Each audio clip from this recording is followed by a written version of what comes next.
My husband spent my savings on a car for his entitled daughter, then she banned me from driving it, so I threatened divorce. I'm 27, and my husband Michael is 36. We got married 6 months ago, but we've actually been together for about 4 years now. Michael has a daughter, Carrie, who's 16. He didn't introduce me to her right away, we were already well into our relationship by the time I met her. Carrie has a tight bond with her mom, Na. Even though Michael and Na split up years ago and Na has since remarried, that connection between mother and daughter stayed strong. From the very beginning, Na tried to twist the story, telling Carrie that her dad had been cheating on her with me. That planted a seed of resentment early on, and Carrie's disliked me ever since. Michael has explained to her multiple times that we didn't even meet until well after his divorce, but no matter how many times he clears that up, she still sees me as the woman who came in and tried to replace her mom. The truth is, I never tried to step into that role. I've only ever wanted to be a stable, positive presence in her life, a good role model, someone she could rely on if she wanted. I let her take the lead on how our relationship might grow, especially since she was almost an adult when we met. But she made it obvious from the start she wasn't interested. Carrie has never made an effort to get to know me, and she's been very upfront about not wanting any kind of connection. Honestly, it's always felt like her anger toward me has more to do with not wanting her dad to move on than anything I've actually done. Despite my attempts to be kind and supportive, she's always cold, distant, and sometimes outright cruel. It's been close to a year and a half since we've all been around each other regularly, and nothing has improved. I've tried everything I could think of, buying her thoughtful gifts, bringing up topics she might relate to, even opening up about what I went through when I was her age. But none of it seemed to matter to her. At first, Carrie lived with her mom. But about a year ago, she told Michael she wanted to move in with us. Her main reason was that the school district in our area had a better basketball program, and basketball's something she's passionate about. She even has plans to keep playing in college. Michael brought up the idea of her moving in, and while I had my concerns at first, he reassured me. He said it could be a good opportunity for me and Carrie to bond, to finally build some kind of relationship. I started to look forward to it. I thought maybe this could be a turning point, that having her under our roof might bring us closer. I honestly felt hopeful, like she could become a real part of our little family. When she moved in, she seemed pretty okay with her new school and seemed to settle into the house alright. But it was clear she still wasn't happy to see me. I already knew that would be the case, but I had hoped maybe her attitude would soften over time.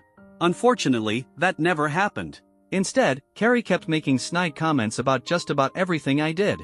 Michael isn't exactly hands-on when it comes to parenting, so he didn't really stay on top of whether she was doing her schoolwork or sneaking out late at night to drink with friends. I was the one who noticed those things, and I brought them up with him because I was genuinely concerned about her well-being. We tried setting some basic rules, curfews, chores, even simple things like being polite, but Carrie pushed back hard on all of it. She made it a point to challenge our authority. She'd argue about every boundary we tried to set and constantly told her dad that we were trying to control her life. She'd also call her mom and say I was being overbearing, which would result in not calling me just to scream at me over the phone. I also started noticing disturbing behavior. Carrie would walk into my home office without knocking and read my texts or eavesdrop on my phone calls. When I confronted her about it, she brushed it off, saying she was just trying to make sure I wasn't cheating on her dad. That stunned me. And when Michael finally sat down with her to talk about it, she straight up told him she believed I was only with him for his money, that I was a gold digger. That couldn't be further from the truth. I'm an only child, and my parents are actually quite well off. I've always had my own job, and I've never asked Michael for a dime. In fact, the house we live in, we bought it together. Yet despite all that, Carrie had the nerve to call me names like that. She even refuses to eat the food I make as some kind of statement. At first, I thought maybe she just didn't like my cooking style, so I tried to make dishes I knew she liked and left them in the fridge for her. But then I started noticing that she would throw the entire meal in the trash without even trying it. That happened 3 or 4 times before I just gave up. When we try to do something together as a family, like watching a movie, she either leaves the room or makes sure she's sitting right next to her dad, keeping me at a distance. If she needs to ask something, even if it's just about school or going out, she'll call her dad into her room to talk instead of saying anything in front of me. It's like she goes out of her way to remind me that I don't belong. And honestly, it hurts. Carrie also seems weirdly obsessed with the way I eat. I've struggled with a pretty severe eating disorder since I was in middle school. I've gotten better over the years, but I still have some unique eating habits. I've never explained all this to her, but somehow, she picked up on it and uses it to mess with me. She'll say rude things about how I look, especially when Michael is around. She's made comments like, You probably shouldn't wear that, it makes you look kinda chubby. And when he's not around, she gets even meaner. She once told me she wished her dad had married someone more attractive. It didn't stop there. I eat in a way that works for me, small portions, spread out on separate little plates, because I don't like mixing foods. It might seem odd, but it helps me feel in control, and since I clean up after myself, it doesn't inconvenience anyone. Still, Carrie constantly mocks me for it. She's made cruel jokes, saying I'm weird or calling me fat as an elephant. Even though I know I'm not overweight, hearing that from her stung. Her words were starting to get under my skin. One evening during a family dinner, Carrie casually threw out a comment that really stung. She looked right at me and said, "Don't you think you've had enough?" Then left the sentence hanging like a loaded accusation. The implication was pretty clear. She was calling me out for eating too much. I'd already had a rough day at work, and that remark was the last straw. So I snapped a bit and told her I didn't care what she thought. I also made it clear that unless it was something urgent, she shouldn't speak to me at all.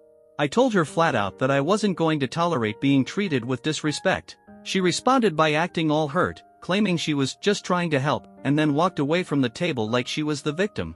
Later that night, Michael pulled me aside and said I could have handled things better, that I should try acting more like the adult in the situation. That stung, too. For Christmas, we had planned a special trip to Thailand. It was a dream of mine ever since I was 18, and I'd been saving up for years. Thanks to careful budgeting and my career taking off, I was able to pay for the whole trip myself as a Christmas gift for Michael, Carrie, and me. We stayed in a gorgeous Airbnb with 2 bedrooms, a private pool, and views that looked like something out of a postcard. But Carrie didn't see it that way. She called the whole trip a waste of time and complained non-stop, saying she would have rather stayed somewhere closer to home. We reminded her that she had agreed to the trip, and that she knew exactly where we were going. Still, she grumbled about everything. If we suggested going out, she'd whine about the heat or say she didn't want to do anything with us. She even called Na from the Airbnb just to complain about how much she hated being there. Na tried to reassure her, saying it was only for a few days, but honestly, the damage was done. No matter how much we tried to include her, her bad attitude drained us. Eventually, we just stopped asking and let her sulk in the Airbnb while we went out and explored on our own. On the last day of the trip, I came down with some kind of stomach bug. I felt awful, vomiting several times that morning. Carrie must have noticed because out of nowhere she said to Michael, "Dad, is she pregnant? I don't want her to ever have a baby." Michael was quick to shut her down, telling her she shouldn't talk like that. But she was clearly upset, and after that moment, she just stopped speaking to me entirely. When we got back home, her silent treatment continued. She still held onto all that resentment, and it started spilling into other areas of our lives. When my parents came over to visit, Carrie walked right past them without saying a word. It was incredibly disrespectful, so I brought it up with Michael, just hoping he'd step in and say something. But instead, he defended her again, saying she didn't have to talk to my parents if she didn't want to. That pushed me over the edge. I told him that if Carrie couldn't acknowledge me or my parents, then I'd start returning the favor.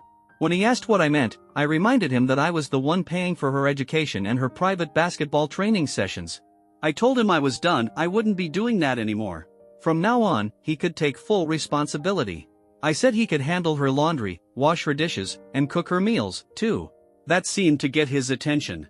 He backtracked real quick, telling me not to go that far and that he'd talk to her. That night, I heard him head into her room for a serious conversation. But just a few minutes in, I heard shouting. Carrie was screaming at the top of her lungs. I burst into the room, trying to figure out what was going on, and heard her cussing me out. She shouted that she wished Michael had never met me, and even said she wished I were dead. I was stunned. Before I could even respond, Michael lost it. He raised his voice for the first time and yelled that he was tired of her constant rebellion. He told her he had done everything he could to make our home work for everyone, but if she didn't like it here, she was welcome to move back to her mom's. Carrie's eyes welled up with tears. It was the first time I'd ever seen Michael stand his ground with her like that. He kept going, saying she could start packing and he'd gladly book her a flight the next day. I stepped in and tried to calm things down, telling Michael we needed to take a breath. Carrie gave me this angry, burning look like she still blamed me for the whole thing blowing up. Since then, things have gone cold again. She barely speaks to me, but at least she stopped the nasty remarks and open disrespect. I was honestly relieved to have a little peace. What surprised me, though, was that she also stopped talking to Michael. Completely. It caught him off guard, he'd never seen her shut down like that before. He tried apologizing to her a few times, but she stayed icy and distant, holding onto her grudge like a shield.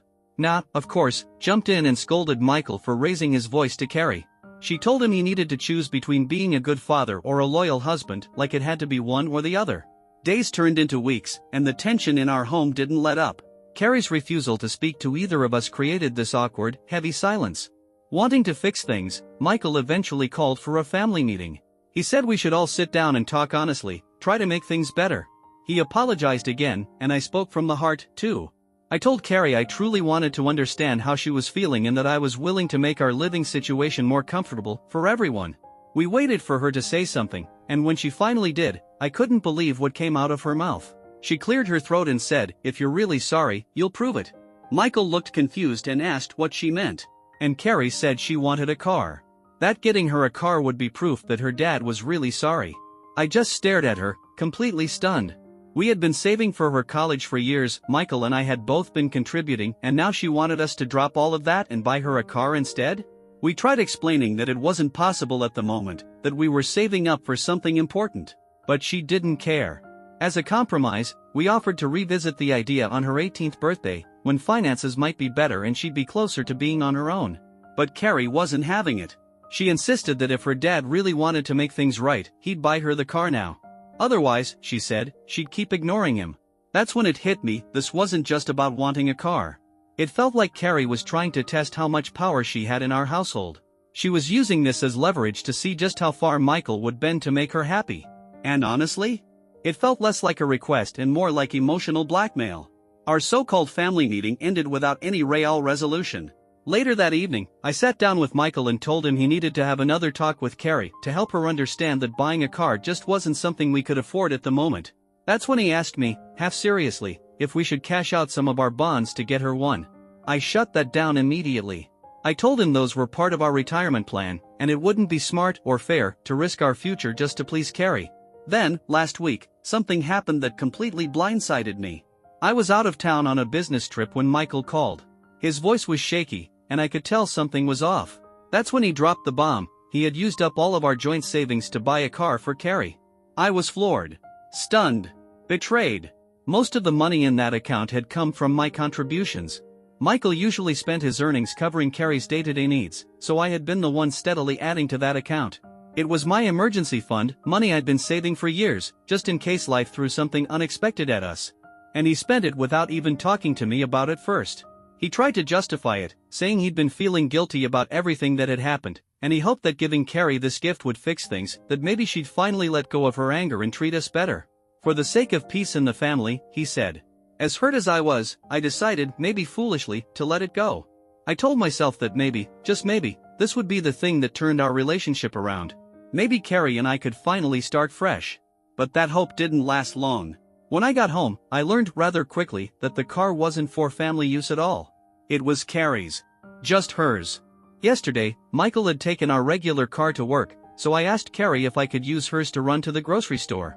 She looked me dead in the eye with this smug, defiant expression and said, "You're not allowed to use my car." The way she emphasized it was like she wanted to remind me that I had no place in her world. I stood there, dumbfounded, but I knew I couldn't let this slide. I glanced at the keys sitting on the desk, picked them up calmly, and walked out the door. I heard her shouting behind me, demanding I give the keys back, saying I had no right to take them. She even threatened to call the police. That's when I hit my limit. I turned to her and said, "Carrie, let's be real here. This car was bought with our joint savings. That includes my money I worked hard to earn and save. You don't get to act like it's yours alone, especially not when it came at my expense." I told her that if she didn't want me driving it, then she needed to grow up, get a job, and buy her own car with her own money. And I said, if she really felt like calling the cops, then by all means I'd be happy to explain the situation to them. She didn't know what to say. Her face went blank. She was completely thrown off by the fact that I stood my ground. That night, when Michael got home, Carrie ran to him and started ranting about how I had stolen her keys and used her car without permission. Michael came to me, looking confused, and asked why I didn't just take an Uber. That hurt more than I expected. I could see Carrie in the background, smirking, clearly enjoying the fact that her dad was taking her side. I took a deep breath and calmly explained to Michael that I used the car we paid for, especially since our other car wasn't available. I reminded him that it was our joint savings that paid for it, and asked him point blank, "Why did you use my money to buy a car if I'm not even allowed to touch it?" He let out a long sigh and asked me to be more patient with Carrie. He said she was still struggling to adjust to our new family dynamic. But I couldn't do it anymore. I felt cornered and emotionally drained. So I told him something I'd been keeping to myself for a long time. I said, if this is how it's going to be, if you keep choosing to ignore the way she treats me, if you can't stand up for me, I don't think I can live like this anymore. I'm done trying. Carrie clearly doesn't want us to stay married, and maybe she should get what she wants. Because I've been unhappy for a long time, and I'm starting to seriously think about divorce. Michael's eyes went wide. He asked me if I was really serious, and I nodded. I told him that my mental and emotional health had been taking a beating in this house, and I couldn't keep pretending everything was okay. Carrie didn't look too pleased either. She could see her dad was shaken, and for once, maybe she realized the impact of her behavior. Michael tried to calm things down. He said we needed to think things through and talk with cooler heads, that maybe he could get Carrie and me to work things out. But I was done. I needed a break from the toxic mess. I packed a bag and drove to my parents' house. The next morning, I woke up to dozens of texts and missed calls from Michael, Carrie, and even Na. They all said I was overreacting, blowing things out of proportion. Carrie messaged me accusing me of punishing her dad and trying to control him, calling me a spoiled gold digger. Na chimed in, too, saying I was tearing apart their family and making Michael choose sides. I didn't respond to any of them. Not even Michael, despite the string of apology texts he kept sending. For once, I wasn't going to back down. I stood up for myself, and I don't regret it. Update 1. Thank you to everyone who offered advice and support. After thinking long and hard about everything I've gone through, I've decided it's time for a serious talk with Michael. I've realized that I've already sacrificed so much of myself trying to hold this marriage together. Things have to change. If Michael isn't willing to meet me halfway, then I've spoken with my parents and I'm ready to move forward with a divorce. It's heartbreaking, I love him, and I never imagined we'd end up here. But I also know I can't keep living like this. Update 2. Hi again, and thank you for your patience. It's been about a week since my last update. Yesterday, Michael came to my parents' house for the talk I requested. I didn't want to have the conversation in front of Carrie, so this felt like a safe space to be open and honest. To my surprise, he started off by owning up to his mistakes. He apologized genuinely for the way he'd treated me, for the way he handled the car situation, and for not standing by me when I needed him most. Michael told me he had a talk with Carrie and that from now on, if I ever needed to use the car, she'd hand over the keys without a problem. But I just shook my head. I told him I appreciated the effort, but that wasn't the point, not anymore. This wasn't just about borrowing a car. The real issue was that I didn't want to live under the same roof as Carrie any longer. Then I showed him the messages I'd been getting from both Carrie and Na over the past few days, messages full of blame, accusations, and flat-out disrespect. Reading them again only confirmed what I'd already decided: something had to change. Michael looked shocked. He had no idea that Carrie had still been going behind his back, calling me names like gold digger after everything we'd been through. I told him, honestly and calmly, that I'd sacrificed more than enough, and if our marriage was going to survive, Carrie couldn't continue living with us. I made it crystal clear that he needed to work things out with Na, that she and Michael were the ones who should be responsible for Carrie's future. I wasn't her parent, and I wasn't going to keep playing the role of one, especially while being treated like I didn't belong in my own home. I informed him that I'd be pulling out my share of the college fund we'd been saving, money I had contributed, and that the car, which was bought using my savings, would be legally transferred into my name. Michael hesitated at first, but eventually, he agreed. That was the first real sign I'd seen in a long time that he wanted to make things right and save our marriage. He begged me to come back home, saying he couldn't manage Carrie on his own. But I told him straight up I'd only return once Carrie had moved out. She was 16, old enough to start learning how to take care of herself. Frankly, it was about time both she and Michael realized they couldn't keep taking me for granted. I'd been treated like a doormat for far too long, and I was done. I don't know how long it will take for everything to truly settle, but I felt an enormous weight lift just by finally speaking my truth. Now, it was in Michael's hands. Update 3. It's been 3 months since that turning point, and I'm happy to say there's been real progress. After our talk, Michael confronted Na about the cruel messages she sent me. She tried to defend herself at first, saying she was just looking out for Carrie as a mother. But Michael didn't let her off the hook. He told her flat out that Carrie couldn't keep living with us, especially when Na herself had done so little to actually parent her. That's when Na finally cracked and admitted the truth. Turns out, the real reason Carrie came to live with us wasn't because of the school district's basketball program, it was because she'd been causing the same kind of chaos in her mom's new marriage. Na's husband couldn't stand her behavior anymore, and rather than deal with it, Na pushed Carrie in our direction, making it sound like it was all about a better opportunity.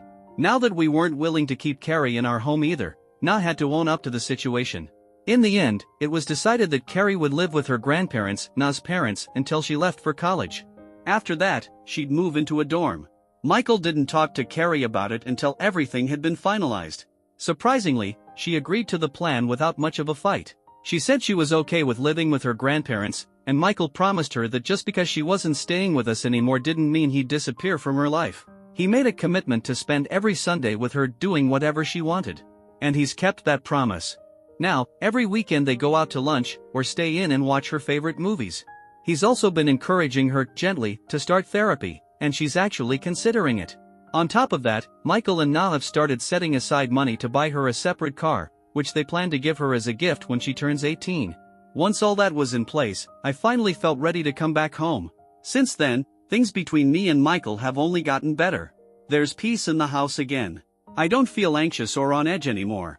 I no longer feel like I have to second guess what I wear or worry about what I eat in my own home. Best of all, I'm not financially responsible for Carrie anymore, and honestly, that's done wonders for my mental health.